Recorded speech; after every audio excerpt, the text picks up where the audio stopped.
Hello, this is Matt DeYoung from BDS here to review some highlights from the Genesys releases in September. Before we get to that, though, I wanted to just take a moment and either remind everyone or make you aware, if you haven't heard, of a big change from Genesys that's coming around the new navigation UI. Hopefully, again, you received communication of this change either from Genesys or if you're a BDS customer, you received it from our BDS support team.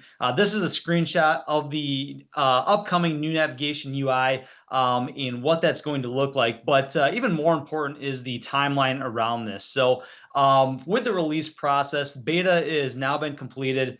Genesys officially rolled out the early adoption for customers back the first week, the last week of September, week of September 29th. And highly recommend everybody to take advantage of that early adoption opt-in, become familiar with the new navigation UI. As of the date of this recording, which is October 14th, the planned GA rollout is in a couple weeks on October 27th to all customers. It'll be a phased rollout across all regions. And Genesys has also said that they do not plan to continue to support the old UI very much longer after the new UI is released. So again, want you to be aware of this upcoming change. Get familiar with the new navigation UI with that opt-in that's available today. Of course, if you're a BDS customer, please feel free to reach out to our support team with any questions. If you're not a BDS customer and you're watching this, still feel free to reach out to us. We are more than happy to help however we can with this change. So with that, I want to move in now to the release highlights.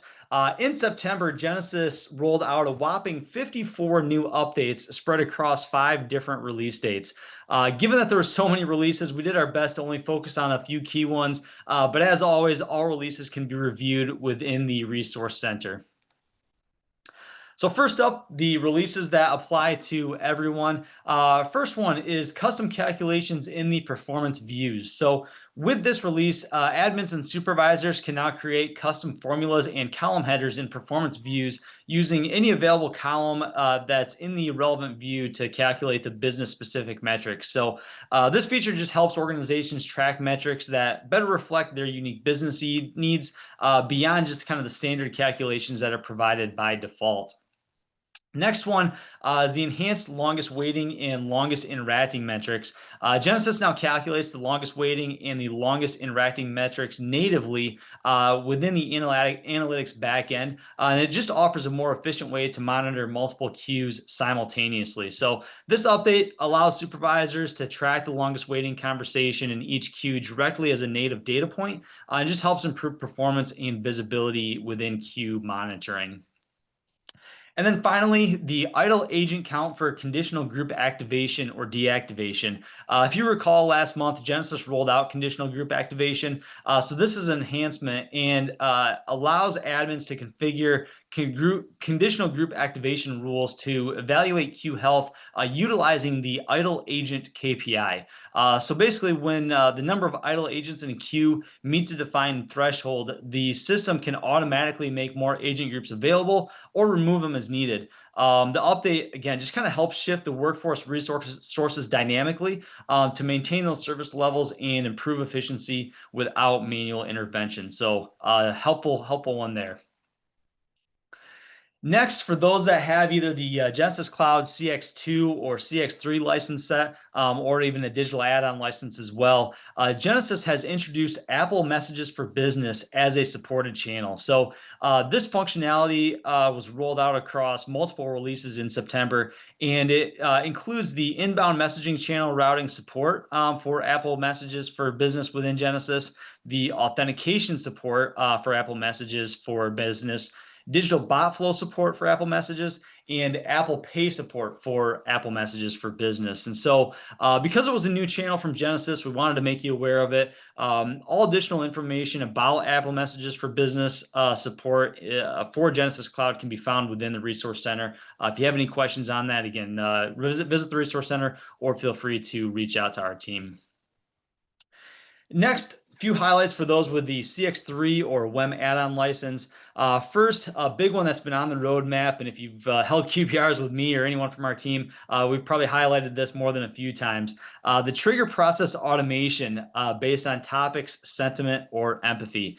So organizations can now configure process automation to trigger workflows based on speech and text analytics results. That could include specific topics, sentiment scores, or empathy indicators. Important to know that this specific release is for after the call or the interaction is completed, but again, it can still be a way to proactively alert based on certain results.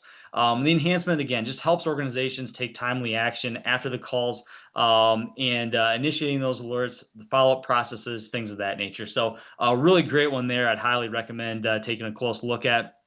Next one is reviewing transcripts faster and interaction details. So with this update, supervisors can just benefit from faster transcript loading when reviewing the voice interactions within the interactions details page. Key piece in that is that the transcripts will load independently now of the recording. So supervisors can begin reviewing that a little bit sooner. And then finally, the default answer for evaluation forms. Admins can now configure the evaluation form so that questions start with either, say, like the lowest scoring option or a specific default answer. And this just helps evaluators begin from a conservative baseline, reduces any inflated scoring, and improves consistently across large-scale evaluations as well. So really just some additional options to give teams more control over how evaluators begin form completion. And then some AI updates from Genesys. First one being AI summaries for the agent side of a conversation. This release just allows organizations to enable the AI-generated summaries that highlight the specific action taken by each human or a virtual agent within a conversation, and just really kind of helps from a business analyst standpoint quickly understand the agent contribution, perform root cause analysis, identify opportunities for maybe improved products or services, processes, training, things of that nature. So helpful one there.